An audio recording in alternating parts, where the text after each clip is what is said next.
Martin Luther King is a man that taught those to fight for their freedom, and a man that has influenced others these actions to kind of fight for their own freedom.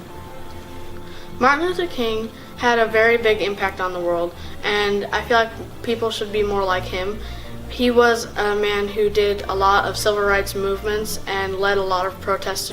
He was a middle-aged colored advocate who was fighting for everyone's equality, to be the same.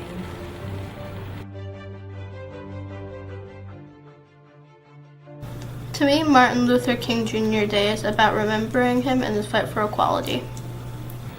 It means a day of reflection to me, mostly. How far we've come as a society.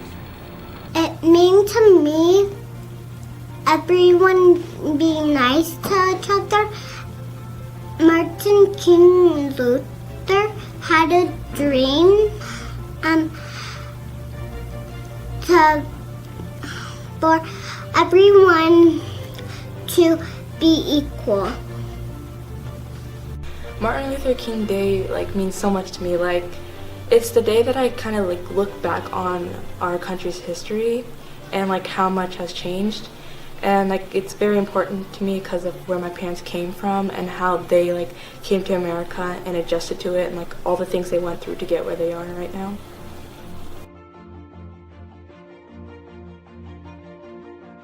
This year I'm probably going to talk to my parents and my brother and my sister about Ruby Bridges, a girl who went to school, a white school, all by herself, and as a black woman, a 6-year-old. Start to talk about Martin Luther King a little bit, and maybe Rosa Parks. I will read books about him to know more about his history. I'm mostly gonna just watch movies about social injustice and just watch a bunch of MLK speeches on YouTube. So, for Martin Luther King Day, usually me and my family, we watch movies about famous leaders that helped out during the civil rights movement, like Rosa Parks, and of course Martin Luther King Jr. and Malcolm X. Just a lot of people that have influenced. If the pool open, I'm going to swim in the pool and think about him and be nice to the other people at the pool. To celebrate Martin Luther King Jr. Day, I'm going to ask my family about the history of Martin Luther King Jr. and think about how I can become a better leader.